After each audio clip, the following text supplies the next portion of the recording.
Look at these 3 words written larger than the rest, with a special pride never written before or since. Tall words proudly saying, "We the people."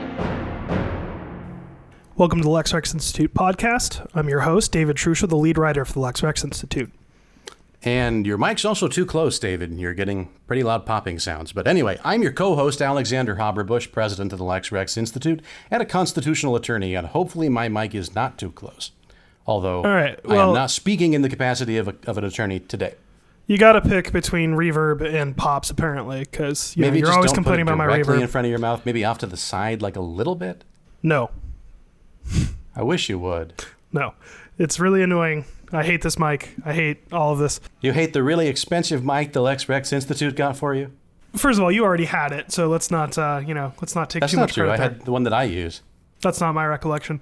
Anyway, the problem is really the stand, not the mic, and also the fact that I use a laptop for this, so I can't actually put it, reasonably close in front of me because the keyboard would get in the way. Anyway, before we begin, please note that nothing in this podcast constitutes legal advice, and all of the opinions expressed are the opinions of the individuals expressing them, not necessarily the opinions of the Lex Rex Institute.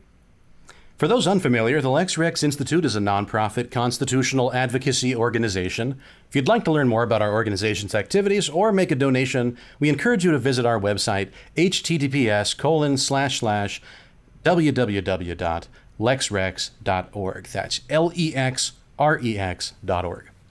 As a reminder, this podcast is a legal issues podcast, not a political issues podcast. We try to keep our commentary strictly to legal issues, even though nowadays, very often, the legal is considered to be political, but we believe it's important to distinguish between the two. We're the sole holdouts. We don't think the legal is political. Anyway, Lex Rex, the name Lex Rex is Latin for the law is king. As a reminder that the law is the only king in the United States, the word institute is actually English for institute. Anyway. Do we have anything to say today, David, or is the program done now? I think we're done. Good work, everybody. All right. We kept that to a tight 3 minutes. No, this evening... So we're told to go shorter, and I think we've accomplished it this week. This evening, we only have one big topic of conversation. We're going to be continuing our series on the French Revolution, and... Okay.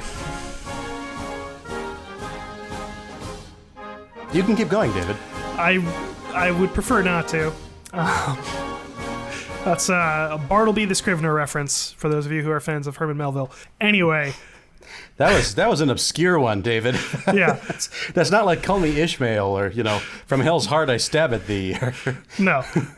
And to be fair, I haven't actually read Bartleby the Scrivener. I don't want to give people the impression that I have. I'm a poser. I have not read that. I'm just I've familiar seen with the that. opera Peter Grimes, but I've not read Peter Grimes. Actually, the only Melville that I've read is Moby Dick. Yeah. Anyway, we're going to be continuing our series on the French Revolution, especially in comparison with the American independence movement. Please, are you really? Again? Yeah. There has to be a limit to this. Anyway, we're going to be... This will be the last episode that's specifically about France, as we will be talking about the end of the French Revolution, the last attempt at a republican constitution before it collapsed into the First French Empire and witnessed the rise of a guy named Napoleon. You're really just... Sorry, I didn't mean to do that twice. That was a mistake. You're like Jackson Pollock with these sound effects. You're just sort of spraying everything. The guillotine one, because it's got that little splat at the end. Yeah, I guess. Blood splatter, yeah. All right, yeah. Fair enough. So, unless you've got more to say by way of introduction, I think we should just get into it. No, So I guess what's the broad time span we're talking about here, David?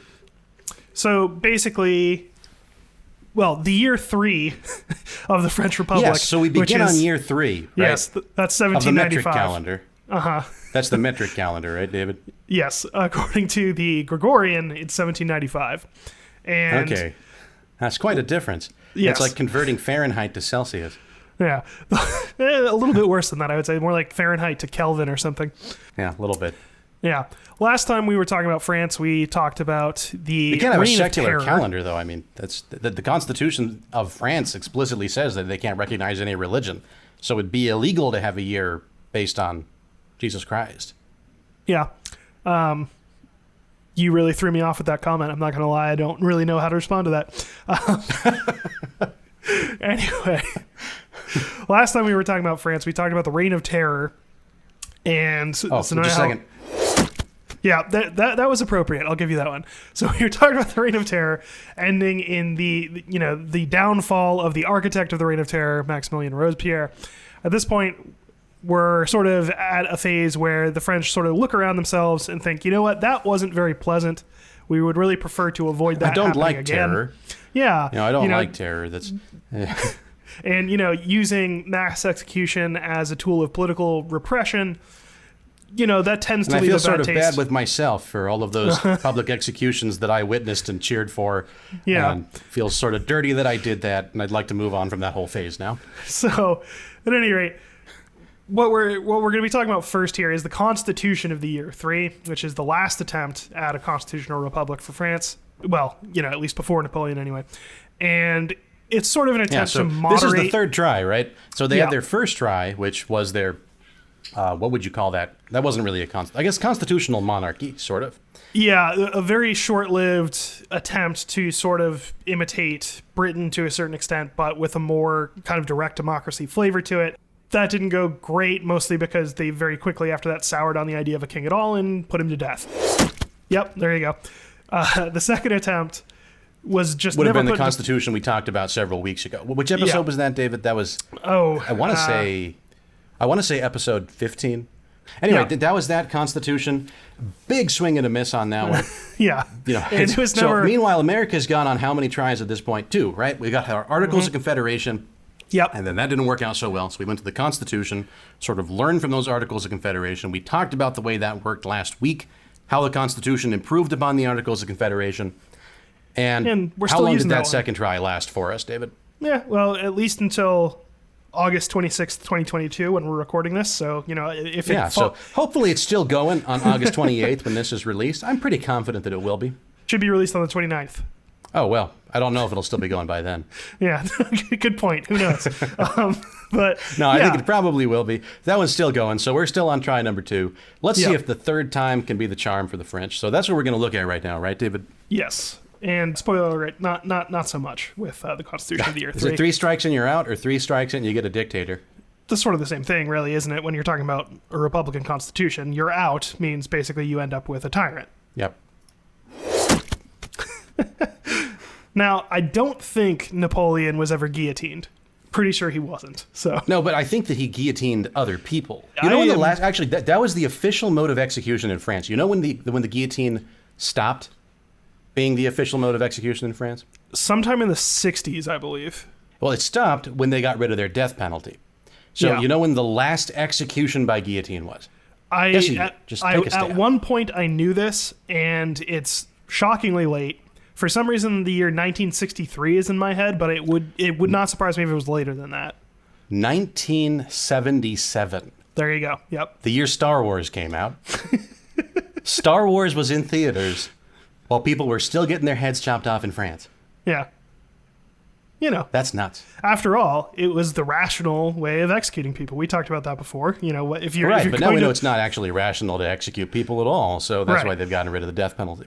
Yes, but if you were going to do it, it would be the obvious... Try to make sure you use a guillotine. If somebody has to be executed, try to use a guillotine.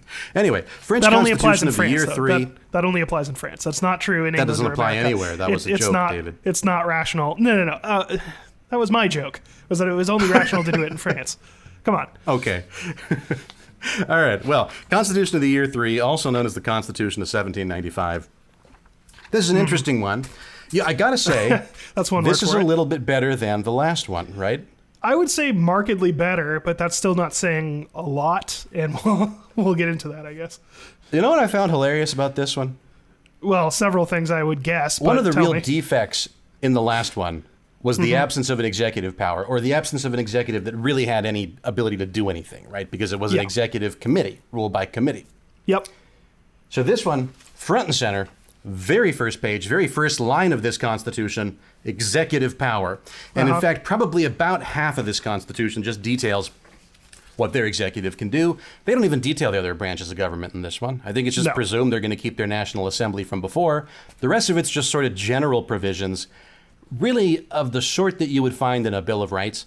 Yes. So this Constitution is an executive plus a Bill of Rights. Although their Bill of Rights also contains a Bill of Wrongs, things you can't do and they're not allowed to do, which is a bit unusual, but that's in there too. Anyway, yeah, so this time we're going to fix the executive, right? That was a problem from last time. Yep. How are we going to fix that? We're going to reduce the number of people on the committee.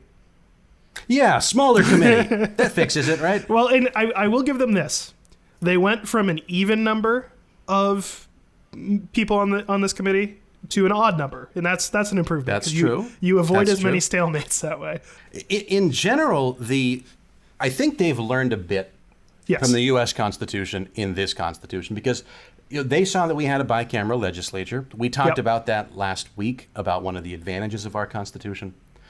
They saw that we had that, and they were able to appropriate the general principle from that by filtering things through multiple bodies, you are able to immunize yourself to some degree from wild swings back and forth based on the passions of any particular group of people. Yep. So this Constitution, they said, that works, that seems to work really well. Rather than sort of doing that, the same thing that we did, they said, let's just implement various levels of committees and groups everywhere in our entire system. Everything's got to get filtered through like 10, 15 committees by the time it can get done. Yep. That'll fix it, right, David? Yeah, they tend to have sort of a very one-size-fits-all mentality when they make these constitutions. For a little while, it was everything is going to be resolved by basically national plebiscite and, direct democracy. That seemed really bad. Now nothing's going to be decided by national plebiscite. It's all decided by various nested committee. Yeah. You know what it makes me think of? It's almost alchemy of political policy. You want to refine it down to the perfect substance. You begin with the dross of whatever the public wants, which may have good in it, but you want to make sure that you're refining that until you get down to the gold of what is actually the general will. Yeah. But unlike regular alchemy, where you actually can refine lead into gold, it turns out that it doesn't work too well with public policy. That's I did not know you were a disciple of the Paracelsian arts, but good to know. Wait, you can't do it with that kind of alchemy either? Not yet, anyway. I hear they're still working on it. But oh, well. To date, no. No one what do you has know? It finished turns this. out that you can't just take something bad, filter it through multiple levels of things, and then turn it into something good. Doesn't work that way. Yeah, not so much. Actually, I just remembered something. So you mentioned the bicameral legislature in this, and that sparked a memory.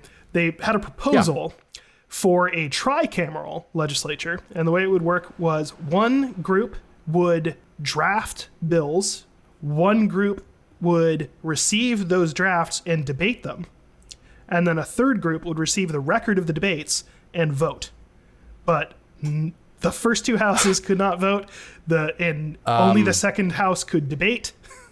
And so they're going to have a first game of telephone as their legislature. Yes. See, all right. Anyway, so did they actually implement that? That was never in place, was it? No, that I'd was be never really in place. curious to see what happened with that system. Yeah. My bet is you couldn't get that system to last very long, even if you did implement it. As Probably far as I collapse know, almost immediately. It would have been the only tricameral legislature in the world. That, really just the last group is the legislature. Like the other ones are just... so it's really just one. It's house. Like, basically, the first group would be like the intern who's tasked with actually like writing the document. Yeah, we call those congressional aides do that in our system. And then, the second group would be like sort of the policy team. And then that'd be like when you get new regulations in the Federal Register, you always have the committee recommendations. That's all that would be. Yeah. Anyway, all right. Sorry, I interrupted you. We were talking about the Constitution. That's very silly. Yes. I guess France is a great land of experimenting. Anyway, a few provisions I wanted to draw our attention to here. First one, I found it remarkable that the directory shall be renewed in part by the election of one new member annually. Apparently, remember in the last one, every single official in their entire government, high or small, great or insignificant, was replaced every single year. Yeah. That's no longer the case. Now you have rotation, so that's an improvement for sure. Yep. Another thing I noted, they seem very, very concerned about conflicts of interest here. There's multiple provisions about how you can appoint family members or ancestors. Oh, yeah. Yeah, that's... So, I guess that's good. I don't know that you really need to specify that, but it's not bad. That's fine, at least. Here, this one I didn't understand. This is about the executive directory again, and it says, it shall dispose of the armed force, but neither the directory collectively nor any one of its members may, under any circumstances, command same while in office or during 2 years immediately following the expiration of his term. So, Yeah. so how are they an executive directory if they're not commanding the armed forces? I don't understand that. My assumption was that it meant they couldn't take personal command. You know, like actually one Like of them. the general? Yeah. And Because dispose of the armed forces means command them. right. Yeah. I assume that's probably an issue of translation or something I've noticed is that it really does seem as though when they're drafting these constitutions or even just sort of political documents in general, they seem to never be willing to go back to revise a clause once it's been agreed on.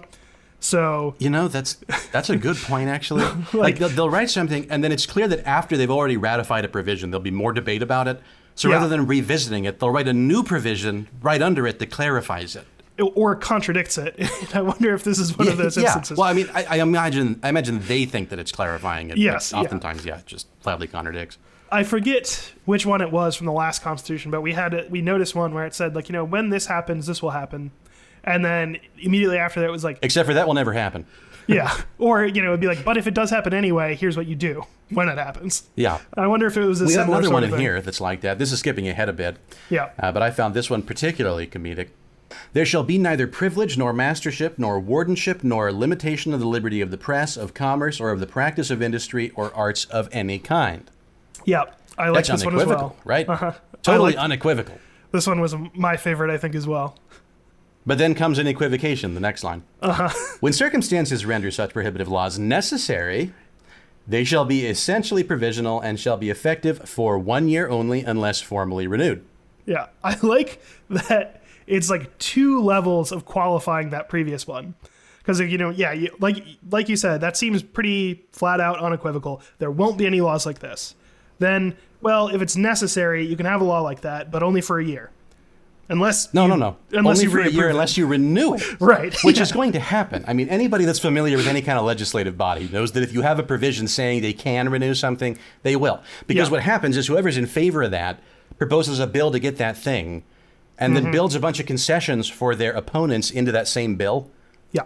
so that both sides have an interest in voting in favor of it. And because continuing the same thing that you've been doing in the past is always going to be more politically popular than change, Yep. you very rarely get the expiration of provisions. Oh yeah, similar thing, but we've seen that with the emergency regulations around COVID that, you know, Yeah. never really moved beyond the emergency stage. Or, you know, a lot of the, Patriot Act is separate, but a lot of the provisions that have to do with mass surveillance, so on, that sort of thing, those are always just built into the NDAA. Because Yeah. under our Constitution, we can't have standing armies. Right. If Congress wants to have an army, they have to make sure that they're funding that in regular intervals. So that's when they do that, they call those bills the NDAA, the National Defense Authorization Act. And what that does is that renews funding for the military. Obviously, we've got a huge military. That's something that has to pass, or our military, really everything but the Navy, gets disbanded. That's not an exaggeration. Yeah. So they'll always build all kinds of other stuff into that, like mass surveillance and so on and so forth. Yeah, because nobody in Congress, almost, I can say with a high degree of confidence, almost literally nobody would want to be responsible for disbanding the army because they refused Nobody would want that. Yeah. Like, nobody would want that. I know a lot of our listeners are probably thinking, well, maybe guys like Bernie Sanders. No, Bernie No. Sanders votes in favor of the National Defense Authorization Act every time it comes up. Yeah. Yeah, maybe once or twice in the past 30 years he didn't do that, but virtually every time. Yeah.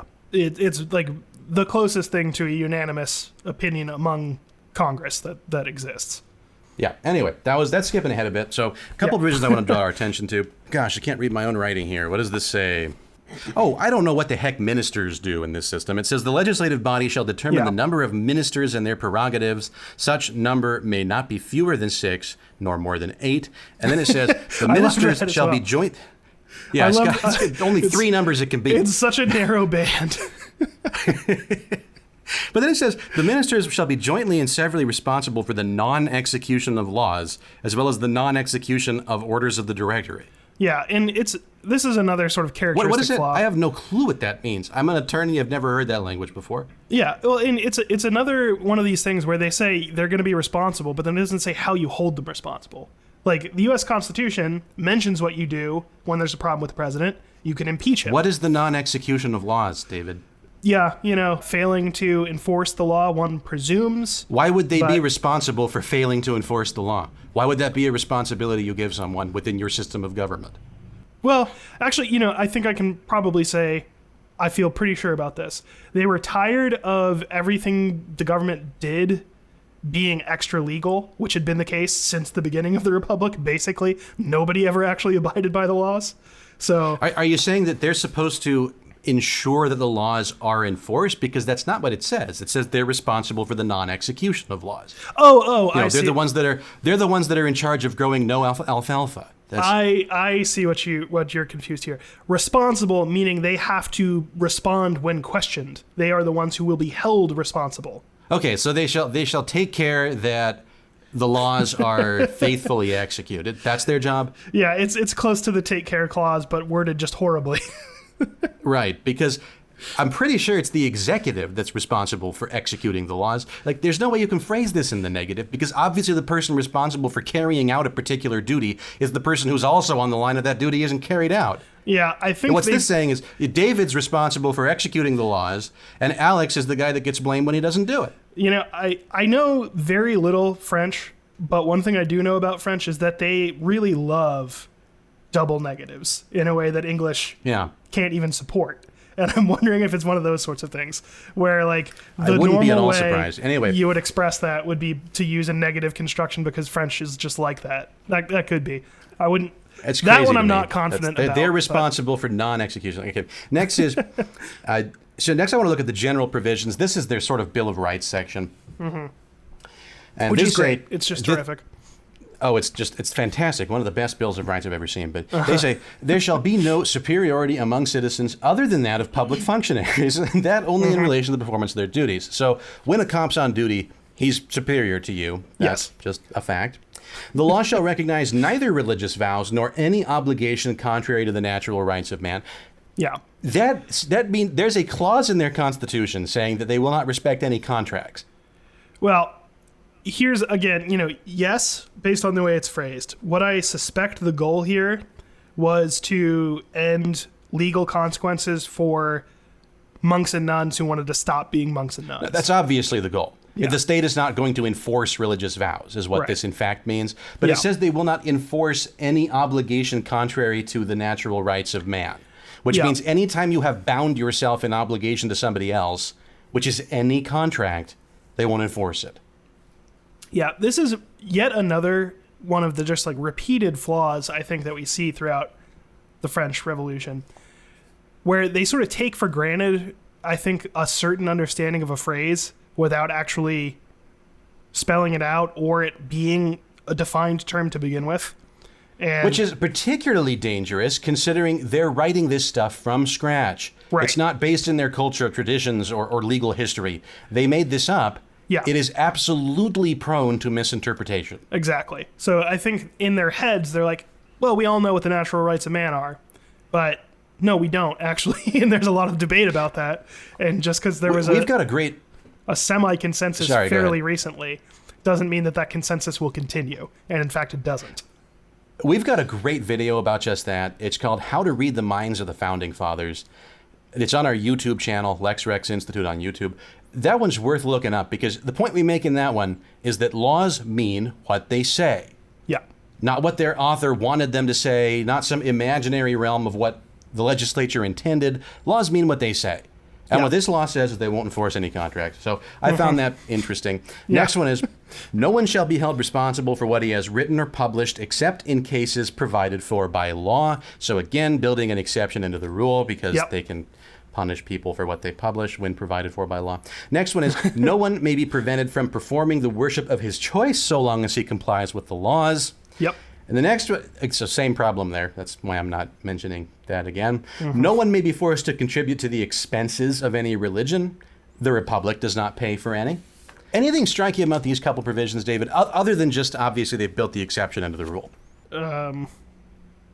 There's no reason you'd be able to guess what I'm thinking in answer to this. Yeah, I am failing to read your mind, just like I failed to read the minds of the founders. What these say is shockingly similar to the way the First Amendment's free speech, free exercise, and establishment clauses have been interpreted by the courts since about maybe 1870. Mm-hmm. Strikingly similar, because no one may be forced to contribute to the expenses of a religion. Yeah. So our Constitution has, Congress shall pass no law respecting the establishment of religion. That's been interpreted to mean just this, right? Yeah. That they can't force contributions or expenses of a religion. And there's tons of case law on that. I mean, if you've watched our episode on the Kennedy decision, you've seen that the Lemon Test is basically just that. Or even the Lemon Test is a balancing test for this constitutional provision, not for the Establishment Clause. Yeah, even more on point, I think it was Carson v. Macon was that case with the Maine school system, where the point was they were like, well, we don't want any public funds to go towards something that's religious, and that would be completely on point under this Constitution. Yeah, and it's a dispute like in Kennedy, where basically his free exercise right to pray as he sees fit is juxtaposed and sort of balanced against the interest of the state in preventing funding for or support of any religion. That would be a valid balancing test under this Constitution, because you have another provision that says just that no one can be prevented from performing the worship of his choice so long as he complies with the laws. And that actually sort of explains why the so-called left wing of the court feels the way they do about it, because they say, yeah, sure, Kennedy has a right to pray, but this is an instance in which it interfered with the compliance with the law. Yeah. Yeah, I mean, really, it almost looks like our Supreme Court is interpreting these constitutional provisions, not the ones that are actually in our Constitution. So that was striking to me. But yeah, just looking one more time at that, no one may be prevented from performing the worship of his choice so long as he complies with the laws. Yeah. That basically is the rationale in Employment Division v. Smith. That was the case where the guy was smoking peyote and then applied for unemployment, got denied unemployment. And they said because peyote is illegal and that's a law of general applicability, you do not have any entitlement to exercise your religion on that point, even though the guy was a Native American, argued that smoking peyote was part of his religion. That test from Smith, the general applicability test, is this provision. Yeah. That's true. Another section that's similar to that in here is this one. The Constitution guarantees the inviolability of all property or just indemnification for that which legally established public necessity requires the sacrifice. Mm-hmm. Of course, our Fifth Amendment has a takings clause, which says the government can take property for public use. Yeah. There's a difference here in the French Constitution, you got public necessity. Our Constitution says public use. You know what phrase is used in our constitutional jurisprudence for takings clause cases? I'm going to guess necessity. Public necessity. Yeah. Constitution doesn't say that. No. It says public use. If you want to take away somebody's land so that you can build, I don't know, what do people like nowadays? What do people want to do? Go to baseball games? Yeah, so you can build a new baseball field, privately run baseball field. That's not allowed for under the Fifth Amendment. That is not public use. Public use means the government continues to run and operate that property. Right. Not that they're just giving it to a private company to do that. Public necessity allows for that. Well, that's what we have in the French Constitution. That's the way that ours has been interpreted. Broadly interpreted. I'm not sure that attendance at professional baseball is ever truly necessary, but that's a matter of debate. Arguably, it fits better. Certainly, public necessity allows for a broader taking of private property. We've been mentioning in episodes past about French law, the French system, things in the French Revolution that they're sort of retroactively read into what we did in our system. Yeah. This is the best, clearest, most obvious example of that I've seen so far. And that's sort of what I wanted to talk about with this document. Is it almost looks like our justices are interpreting these provisions. Yeah, well, and we'll talk, I think, in this episode, certainly in the next episode that we do on this series at any rate, how influential French revolutionary ideas have been worldwide. And, for reasons that are frankly beyond me, because it seems like you should look at what happened and realize that led some bad places. But the reasoning behind it, though, it's because we're going to talk about in a bit with Napoleon, because there were so many other republics in, basically what for good or ill was regarded as the civilized world. They were under the Napoleonic Code. Yeah. These basic provisions ended up presiding over the majority of the developed world. Yeah. So because of that, when somebody looks at provisions in our Constitution, they think, oh, this is very similar to these other ones that are used abroad in all these other countries. Yeah. So if you have any familiarity with international law, and you're familiar with the fact that lots of different countries have similar provisions, well, you tend to read ours to align with what the vast majority of other countries have. Yeah. Ignoring that the vast majority of other countries only have that because a tyrant in France forced it upon them. And that it has nothing in common with what's in our country. Yeah, well, and with that in mind, before we get into talking about the rise of Napoleon and the collapse of all that came before, there are a few provisions in this Constitution that I want to highlight because it'll help illuminate the historical situation. As you mentioned, the sort of the second section of this Constitution is basically a Bill of Rights, but it has and also a Bill of Wrongs. Yes. Like they're very clear there is no right to assembly, no right to free association. I mean, very clear about that. Yeah, so but there's a lot of these clauses, but just by way of example, corporations and associations which are contrary to public order may not be formed. No assembly of citizens may call itself a popular society. And then this one is very stark, even starker, I would say. No private society which concerns itself with political questions may correspond with another, or affiliate therewith, or hold public sessions composed of the members of the societies. And it just goes on. Basically, if you are a political club, and bear in mind that's what the Jacobins were, that's what a lot of these groups that ended up very influential were, you can't talk to anyone else, basically, and you can't hold public meetings. So yeah, so much for that no one may be held responsible for what he's written or published. Yeah. But apparently... This sort of guts that. Yeah, but if verbal stuff, maybe. But anyway, so... not even. It's very interesting because you can see where elements of this Constitution were clearly meant to sort of provide more of a safeguard for individual rights than under previous versions. Yeah. Because, they were afraid of the terror coming back, basically. But the other thing they were afraid of, because they didn't want the terror to come back, was the Jacobins ever being popular again. And so there's a lot of this Constitution that is clearly just aimed at no more Jacobins. You can't be a Jacobin. Well, what made them popular? We let people talk about politics too much. People got together in clubs and they shared their funny ideas. We got to prevent that. And they let people come and watch, and people liked it. We don't want that again. You get a lot of people talking like this now, right? I mean, it's like people who complain about the influence of money in politics. Like people run ads on TV for politicians I don't like, measures I don't like. We shouldn't let them do that because that makes things I don't like pass. Yeah, pretty much. Too much exposure to political ideas, good. Because they might be bad ones. That's the problem. That's the real. Or some of the people arguing, they ought to regulate Facebook because Russians like to put too many ads on Facebook and they prefer certain candidates for president. And that might make people vote for those candidates. Yeah. All right. I mean, maybe disclosure requirements make sense. Say that, this ad is funded in whole or in part by the Russian government. But by Putin's people. Living in a representative self-government assumes that people have the capacity to make a decision about who their leader is going to be. Yeah. If they're so easily influenced by information from anybody that it's going to totally ruin that system, well, then you kind of gutted self-government, haven't you? Oh, yeah, absolutely. And I think a lot of people talk a big game about liking, quote-unquote democracy. We've talked before about how that term has kind of escaped the bounds that it once had. But, largely because of the French Revolution. Yeah, but really a lot of people seem to favor just sort of, a bureaucratic paternalism, and that's one of the ways. There actually are protections against bureaucratic paternalism in this system. Wait, no, there aren't, because ministers didn't mean what I thought it meant when I read it. Yeah, I think they thought they were getting that and didn't know how to do it, which is, again, a theme of this whole series on the French Revolution. But anyway, so this is what they wanted to replace the prior efforts at constitutionalism. It, yet again, ends up not really working out. And although they do implement this one. They do, yes, they do. The directory does come into existence. Does not last very long. And, well, we'll get into the why of that right now, I guess. There's a guy... A certain short Corsican.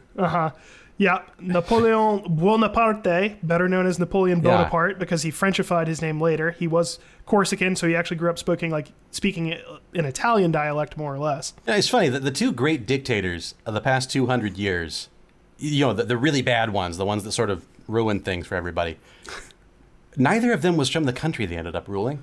They're both hyper-nationalists, and neither of them came from the country they ruled. You can add Stalin to that list, too. He was a Georgian. Yeah, that's true. He's Georgian. Yep. Yeah. And ended up being kind of a Russian nationalist despite being Georgian. But anyway, Napoleon enters onto the scene. He's, to begin with, an artillery officer, and, Napoleon... Really good at shooting cannons. Yeah, well... Really good at shooting cannons. As much as I think Napoleon is, historically speaking, kind of a monster... You do have to give him certain credit for military success, and it's worth noting that prior to the sort of Napoleonic era, artillery was not really integrated into the main armies anywhere, basically. It was sort of a detached division. He really changed that, and I think it has to do with the fact that he came up as an artillery officer, but that's beside the point. They figured out the whole parabolic trajectory of cannonballs and whatnot. Before that, it was just sort of you eyeball it and you shoot, point the cannon that way. Anyway. They figured out all the math to it. French are good at that. French tend to be pretty good at math, so they figured that out. Anyway, but he starts just sort of as a junior officer in the army. He ends up being appointed general of an army that was invading Italy, and he's basically for a little while the only French general. Where he's from? Yeah, well, mainland Italy, not Corsica in this case, but more or less. He's really the only French general actually having any success at this phase of the war. They're sort of facing setbacks in Germany and elsewhere. But Napoleon's doing very well, and consequently gets very popular with the masses. So the important thing about directory government, the government under the Constitution of the Year 3 that we just talked about, is that one of the first things it does is gets into a war with everybody. So that's the war that Napoleon's now fighting in. Yeah. And... Napoleon, this is another thing worth noting. If you've ever wondered to yourself, why does France have so much of Europe's art? The answer is basically because they stole it. Napoleon stole it from Italy for the most part. Yeah. The Italian Renaissance was mostly focused around a bunch of cities in the north of Italy, and that's where he happened to be fighting. And basically what happened was they would conquer part of Italy, they would impose a republic on that part of Italy, and then as part of the treaty that set it up, they just take all their art and all their money and send it back to Paris. So that's basically why the Louvre has so much Italian art, at least. They did similar things in the Netherlands too, but anyway. That's pretty horrible. Yeah. Shouldn't do that. But Napoleon is, at this point, doing so well in Italy, has so much popular acclaim that he's fundamentally sort of loose of any political control. And he ends up actually negotiating a peace treaty on his own authority, more or less, without the approval of the government. And very, very similar to what happened millennia earlier in Rome. Yeah, I was going to say Caesar. Very, very similar. Those of you who have an ear for classical parallels are probably thinking about. Actually, I guess Caesar was the opposite. He came from Italy and went into France. Vice versa here. But Napoleon, has basically assumed executive authority, at least in that regard. And I want to draw the parallels to Washington too, especially because they don't play out. Yes. Similarly, Washington was fighting a war that was of greater national significance because it was about independence, probably much more popular than Napoleon was even. He got a unanimous vote the first time he ran for president. That's not just of the electors. He got a unanimous vote. Yeah. So, we'll get to that because Napoleon not quite unanimous on a similar point, but very close to unanimous. But my point is that most people in the history of the world, when they've been as popular and as successful as somebody like Napoleon or Caesar was, you're not getting a republic. No. So George Washington, on the other hand, was one of the principal folks pushing for a constitutional convention. He wanted to make sure that we get a republic so that we didn't collapse into a tyranny, because he knew all too well that was the risk that republics faced in this sort of instability. And that was very much the risk that France was facing at this point in time. And rather than having a leader that resisted that urge, they had a leader who went headfirst into it. Yeah, and I think I'm skipping way, way ahead, and we're not even going to talk about the downfall of Napoleon, but I think this remark is very illuminating. After the Battle of Waterloo, where the Duke of Wellington, commanding the British forces and Allied forces, famously defeated Napoleon. Namesake of Beef Wellington, True. So you know that he's important. Anyway, Wellington was the commander at the battle that sort of finally put an end to Napoleon, and they send him into exile on an island off the coast of Africa, and he's said to have remarked, "I wonder what Wellington will do now. Surely he will not be content to go back to being a private citizen." And I think that's what he did, though. That shows you exactly what Napoleon thought though. He's like, once you have this victory in hand, obviously you're going to seize power. Well, look at Washington. I mean, Washington wanted nothing more than to go back to being a private citizen his entire career. You look at his farewell address, and it's just, please never bother me again. Surely everybody will now say that I've done my duty to my country. Yeah. Napoleon... Nobody can say I didn't anymore. Let me go home. Napoleon is possibly the greatest ego in human history. Ever? Yeah, if any person who's ever lived. It's really sort of a shame, because after World War II, sort of the archetypal tyrant stopped being Napoleon and became Adolf Hitler. Yeah. And obviously Adolf Hitler was a huge tyrant. But I think the fact that Hitler did a few fairly specific, really bad things that most tyrants don't do. Right. So when he becomes our archetypal tyrant, people look back and they say, if you're calling a current leader a tyrant, saying they're acting in a manner like a tyrant would, they say, oh, well, I haven't killed any Jews. Or, oh, well, I haven't started a war with Poland. Very specific stuff. It's people, we tend to identify now racial persecution or targeting of various minority groups as the main form of tyranny.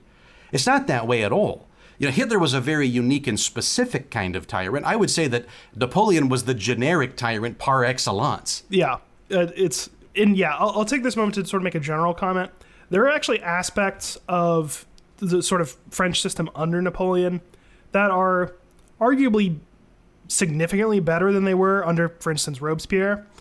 But sure, yeah. Comparing to Robespierre, the answer is a definite. I thought you were going to say under Louis XVI. Well, I was aiming for a little bit of understatement. That's true too, though. Yeah, the French monarchy certainly needed reform. We'll probably talk about that at a later date. But Napoleon, though, is absolutely an archetypal tyrant. It's one-man government writ large, basically, including, he maintained personal command of all the armed forces while also maintaining personal command of the government. Divided all of France up into administrative divisions, had basically military control over those administrative divisions. Yeah. It forced people in the Netherlands to change their last names. It's a funny story in relation to that, by the way, if you want to tell it, David. But well... Basically, the French forced the Dutch to come... Quickly, David, boring. Remember, their criticism is boring. They forced them to come and register their last names, and anyway, some of them chose joke names, including some of them Many saying, of them. I'm the Emperor, so a lot of people ended up with that as a last name, basically. But what is that in Dutch? I don't know in Dutch. I'm assuming it's probably close to... It's a common Dutch last name. It's probably close to Kaiser. I go to a Dutch church. I know Dutch folks. Yeah. it's not an uncommon Dutch last name. So enough people showed up and said that they were the emperor that that's now a fairly common Dutch last name. Anyway, we're getting a little off track here, though. So Napoleon's this rising star militarily. He goes on to do some other, he goes on an expedition to Egypt very famously, and then leaves his army there to escape back and advance his political career, leaving them to die, more or less. Great guy. But which is basically, that was his main military trick. Mm-hmm. He's regarded as a very effective general. His main trick was he would sort of just send in some elite skirmishers to kind of force out the enemy and then just rush them with all the rest of his troops. Just basically total disregard for human life. Through total disregard for human life, he was able to win a lot of battles. So. That's maybe a little unfair to Napoleon as a general, but it's accurate I don't think so. Toward his record on human rights and such. Anyway. But I don't think it's unfair. His logistics were so bad as a general that he had soldiers dying in fields full of grain. Yeah. Anyway, we can leave that for a different podcast. I'm sure there's some military history podcasts that'll go into that. But he escapes from Egypt to basically seize his opportunity to be the head of a coup d'etat, which is what happens. The government, as we mentioned, was deeply divided internally, fearing sort of a resurgent Jacobin party, which had started to sort of make a comeback. And basically, Napoleon shows up with some soldiers. They tell the National Assembly or National Convention, I forget what it's called at this point, that there's a Jacobin conspiracy and they need to, do all these things. They pressure 3 of the 5 directors into resigning so that there's no more, functional government. And basically, everyone does that at gunpoint, more or less. And they institute a new form of government, yet another one, where the executive will be 3 consuls. That's another Roman parallel. And Triumvirate, Napoleon, Napoleon makes himself Wait, first consul. we ought to get into the collapse of the Roman Republic into empire at some point. 'Cause I'm not sure how familiar people are with that. No, that's it's definitely another a good case study in the way that republics tend to go. Yeah, Napoleon makes himself first consul. After another victory later on, he has a plebiscite conducted in which the people, by like a 92% votes, this was my almost unanimous thing, award him consulship for life as a reward.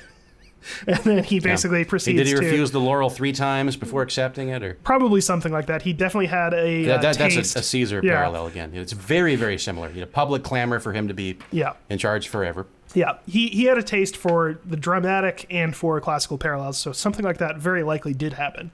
And basically he ices out the other consuls. He's a little bit flamboyant, that guy. Oh, yeah. He ices out the other consuls and essentially becomes a one-man government, and then later formally declares that by having himself crowned emperor. And that's where we get the French here in Empire. our notes that a guy by the name of Abe Sees. I don't know how you say that. That's actually sort of a nickname. This guy was a clergyman, so that's like Abbot Siey. Ah, I see. Yeah, he went along with this coup hoping to take the opportunity to introduce a more sort of Anglo-American style of constitution that would, as we mentioned, be stronger on individual rights, and he thought he could use Napoleon to do it. He could use a strong man to get people to agree to that, because people don't want to agree to that. So, Napoleon, he seems like your guy who's going to help with that, right? Yeah. Trusted the wrong man there. Yeah, that was... And I want to point out too, this is such a classical sort of pattern of revolutionary or just very progressive and new kinds of governments, where they introduce basically what we would call legislative tyranny in American sort of political philosophy. A government where the legislature is all powerful more or less, and that quickly reveals itself to be either ineffective or tyrannical, often both. And then people, they're like, this whole, we talked about this before. Everyone hates Congress, right? That's a classic. Yeah. Yes. We hate this lawmaking body. They don't get anything done, or they do it all wrong, or whatever. We need a strong leader. Guy. Yeah, we need a strong leader who would do it right. And that happened in Rome multiple times. That happened obviously here. It happened in Germany. That's Hitler. Well, and Bismarck before him. Yeah, different sort of route to that, but different basically. Circumstances, and Bismarck turned out better, but it's an extremely classical pattern, and I won't say too much about this. We could keep going. It's happened throughout the world over and over again. It tends to be the way that legislative governments go. Yeah. Eventually. Yeah, you end up with a strong man. And it's obvious, and there's obviously tons of pressure on George Washington for him to do that, which I think is why he ends up being one of the strongest voices in favor of revising the Articles of Confederation into a constitution, because he's getting these letters. He knows just how strong public clamor for a strong man is. Yeah. And he knows that other people are going to be less resistant to that than he is. Yeah. So, really remarkable, admirable man there. That's what he ends up doing. Yeah. Napoleon does just the opposite, makes himself the emperor. Yeah. Changes the entire art style of France. It's you look at something by like a David, and it's completely different from what they were painting 10 years earlier than that. They're going totally back to a Roman classical style with everything they're doing. It's not great, but... And I guess the last word on Napoleon should probably be, because again, this is a legal issues podcast, that he implements what's called the Napoleonic Code. Yeah, we mentioned that briefly earlier. Yep. And we will, I'm sure we'll have a whole episode just on the Napoleonic Code. That's probably true, it's worth doing. But yeah.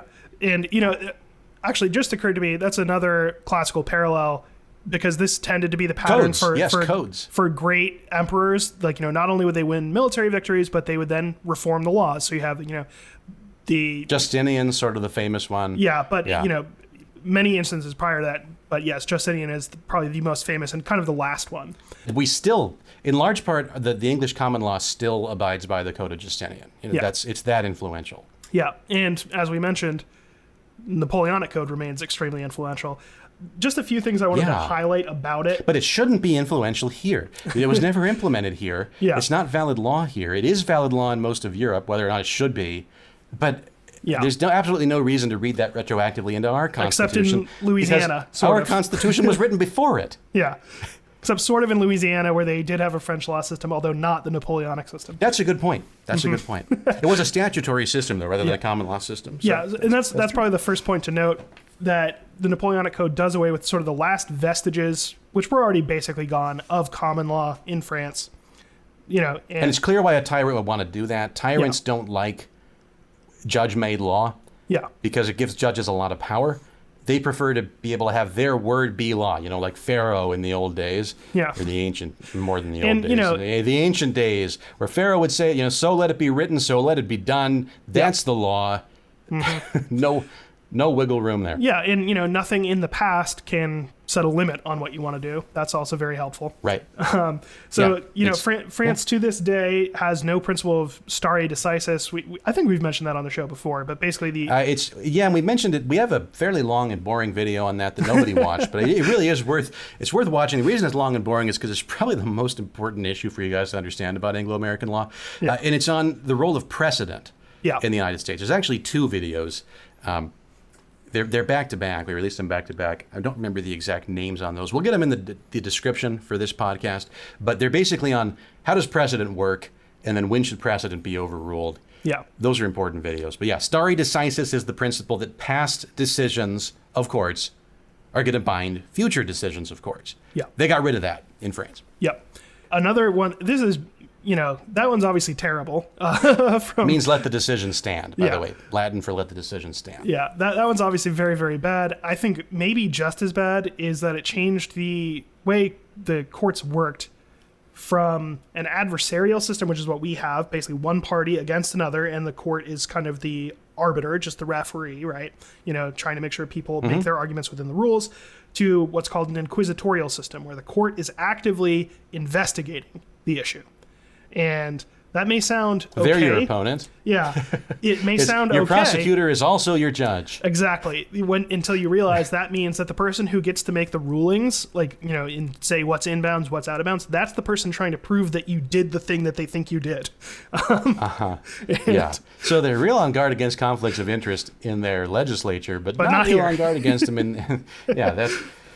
Which is a great segue into everybody's favorite part of this podcast, Captain Kangaroo Court. So gather round, kids, everybody, young and old, come near, and we will hear the most ridiculous and absurd anecdotes in the law in the United States today, and really throughout the world, throughout all the history. Yeah, folks, it's Captain Kangaroo Court. I don't know what else there is to say about that. I guess, I think most people probably know what Captain Kangaroo is, but it occurred to me we never actually explained that. It was an old kid show called Captain Kangaroo. It's like a TV show. It hasn't been on the air for some time, so maybe younger listeners are not familiar. But anyway. Well, then their only exposure will be Captain Kangaroo Court. Anyway, we went sort of long, so I'm going to try to keep this punchy. Yeah. We're going to start...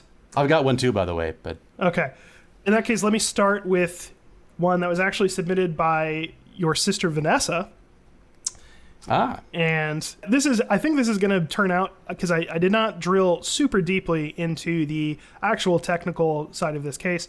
I think this could turn out to be one of those instances like we did before where a court ruled that bumblebees are fish, and that was actually correct, legally speaking, but just sort of the way you say it makes it sound... Yes, bumblebees are fish, folks. That's not actually true. Bumblebees are fish under the Game and Wildlife Code, or whatever they call it, in the state of California. I think fish and wildlife. In that context. Yeah.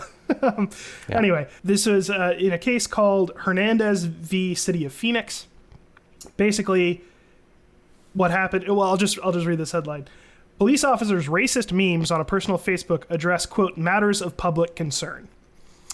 And... So this has got to...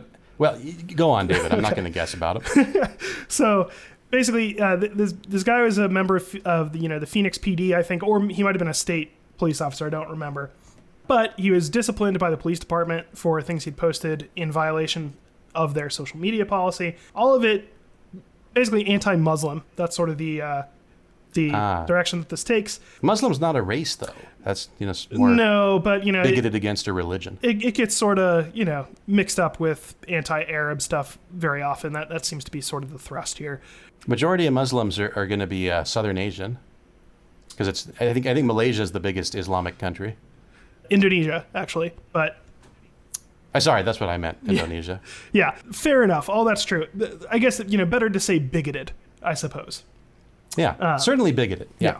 And, interestingly enough, a lot of the stuff this guy was sharing was very UK-centric because people from West Asia and the Middle East represent a much larger proportion of the immigrant population in Britain than they do in America. Get on with it, over David. there. Setting aside the legal things, because like I said, I didn't look super deeply into the technical side of this, but basically he was exonerated by one court. I think it's still under appeal on the grounds that the things he was saying could be construed as public comment on matters like immigration. Now, for some of them, that may... I see. So he's arguing free speech protection because it's a matter of... Okay, got it. Now, some of those that may be true of, but this one in particular, I'm really not sure how you spin this as being an immigration issue, but here you go. We're doing this like the old hot take section, aren't we? Sort of. Anyway, yeah. it says... It's got a picture of a guy getting into an English taxi cab. Yep. And it says, a devout Muslim entered a black cab in London. He curtly asked the cabbie to turn off the radio because, as decreed by his religious teaching, he must not listen to music because in time of the Prophet, there was no music, especially Western music, which is the music of the infidel. That's not... Yeah, this is a made-up music. story. Uh-huh. I can say that right now. Yep. But it goes on. That's not true at all. I mean, no, there was music. Muhammad was like the greatest prophet. I'm sorry. Greatest poet of his day, I meant. There was a lot of that was clearly set to music. Yeah, and Muhammad lived around the year 600. People had invented music by the year 600. Long before that. We found trumpets in King Tutankhamun's tomb. That's several thousand years before that. So anyway, the cab driver politely switched off the radio, stopped the cab, and opened the door. The Arab Muslim asked him, "What are you doing?" The cabbie answered, "In the time of the Prophet, there were no taxis, so piss off and wait for a camel." I don't know that is a public comment about matters of public import. It doesn't seem like one. Now, this is where I some of the other ones, I think had a slightly more direct connection to immigration issues. This actually, arguably. you were right, David. This was racist. This wasn't just bigoted. I forgot that Muslims. it actually specified Arab toward the end there, but it did. Yeah, and it has the camel thing in there. Yep. So, anyway. You're right. So it was racist. Anyway, so I'm surprised they didn't tell him to ride a flying carpet. That would have been a little more racist, even. Thank you for pointers on how to be a more effective racist, I guess. We'll help you out with anything here at Lex Rex. Probably not that though. Actually, please don't call us. No, I don't think we'll help you with that. Please don't contact us for that. So anyway, thank you to Vanessa for submitting that. All right, so I've got one here. This is from an Icelandic saga. So I don't know how much you guys know about Icelandic sagas. Taking it way far back. The way that Icelandic... I don't know if you've read them or not, but you may have sort of a mental image about what Icelandic sagas are like. So let me just give you sort of an idea. You know the TV show Law and Order? I do. I'm familiar. Yeah, so how the first part's always people committing crimes, and the second part's how they investigate it and then litigate it in court? Yep. Sure. Yeah, well, Icelandic sagas are a lot like that. The first part of an Icelandic saga is always people doing their brave deeds, fighting against, mythic beings or saving people.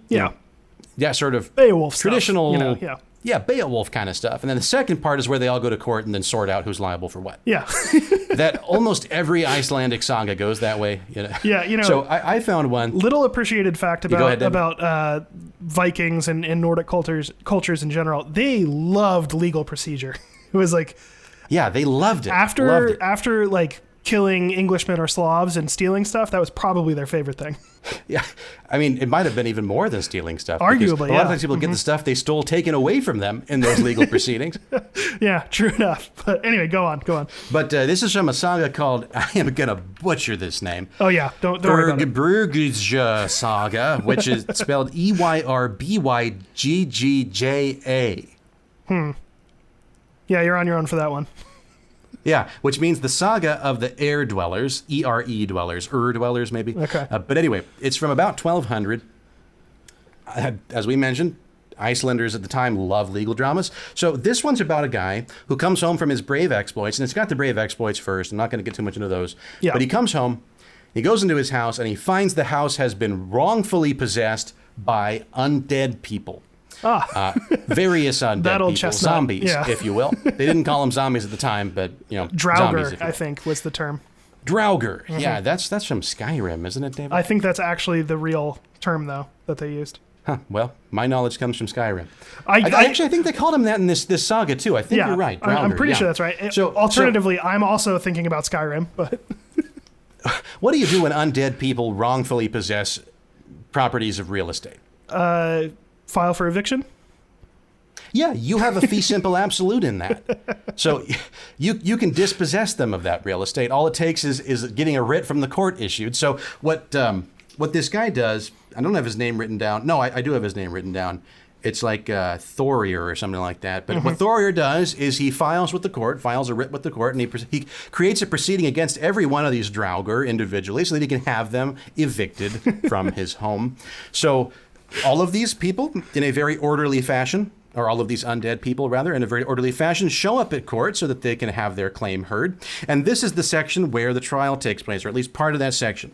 Then was the doom door named, and the cases put forward, and it was done in all matters even as it was done of the thing. Verdicts were delivered, cases summed up, and doom given. So doom means the judgment in the case. But soon as the sentence on Thorier Woodenleg was given out, he arose and said, "Here have I sat, while sit I might," and thereafter he went out by the door before which the court was not set. Then was the sentence on the shepherd passed, and when he heard it, he stood up and said, "Go I now hence from, ere ween erst I had more seemly been." So it's issuing rendering a verdict, a judgment against these different individuals, and they're getting up and they're leaving, and leaving his home. And when Thorgrima Witchface heard the doom on her ended, she also arose and said, "Here while abiding was meet I abode." Then they charged one after the other, and each arose as the sentence fell on him, and all said, somewhat at their going forth, and ever it seemed by the words of each, that they were all loath to depart. At last the judgment given on good man Thorod. And when he heard it, he stood up and he said, "Meseems little peace is here, so get us all gone otherwhere." And therewith he went out. So they did, they didn't like it. Those Draugr didn't like the verdict of the court, but they all abided by it. And as soon as that judge rendered his judgment, they were gone from that place, and Thorir was able to retake his lawful residence, and he lived happily ever after. Yeah, I haven't watched The Walking Dead, but I'm pretty sure that's how The Walking Dead ends too. That they just sort of... Is it really? I think they just get... They just say they don't have any law... I think they just sort of get, the court to evict the zombies from Georgia or wherever that is. Well, borrowing from the classics there. Yeah.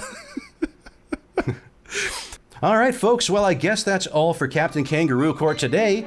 Hopefully you learned something about the state of justice or the state of injustice in the world today and the world back in 1200 AD. But whether you learned it or not, hopefully you enjoyed your time here. So that's all for Captain Kangaroo Court, folks. Yeah, and that will also do it for this episode. Thank you for listening, and we hope that you'll listen again. Yep, thank you very much. Have a good night, folks.